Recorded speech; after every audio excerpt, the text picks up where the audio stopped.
नमस्कार, मी कीर्ती गायकवाड। स्वागत आहे आपलं आय न्यूज 28 मध्ये। चला तर मग जाणून घेऊयात महाराष्ट्रातल्या ताज्या घडामोडी। महाराष्ट्र राज्य ग्रामपंचायत कर्मचारी युनियन संयुक्त सर्वसाधारण सभा संपन्न। जव्हार, मोखाडा, विक्रमगड, वाडा या तालुक्यातील महाराष्ट्र राज्य ग्रामपंचायत युनियनचे सर्व ग्रामपंचायत कर्मचारी याची सर्वसाधारण सभा आयोजित केली होती। यामध्ये सत्कार व विविध विषयावर चर्चा करण्यात आली। सभेमध्ये उपस्थित श्री दत्तात्रेय भोईर कोकण विभाग कार्याध्यक्ष, श्री श्याम भोईर भिवंडी तालुका अध्यक्ष, श्री रामदास सवरवाडा तालुका अध्यक्ष, श्री दामू भोये जव्हार तालुका अध्यक्ष, श्री घनश्याम बाडेय मोखाडा तालुका अध्यक्ष, रमेश कांदोळे विक्रमगड अध्यक्ष, सदाशिव वाजे मोखाडा तालुका सचिव, विष्णू लहांगे विक्रमगड तालुका सचिव, वासुदेव गोतर्णे वाडा तालुका सचिव उपस्थित होते।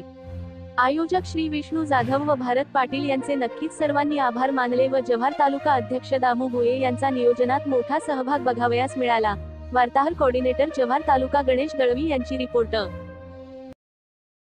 अशा बातम्या पाहण्यासाठी आय न्यूज 28 मराठीला सबस्क्राईब करा आणि नोटिफिकेशन बेल दाबा, जेणेकरून तुम्हाला प्रत्येक बातमी आधी मिळेल।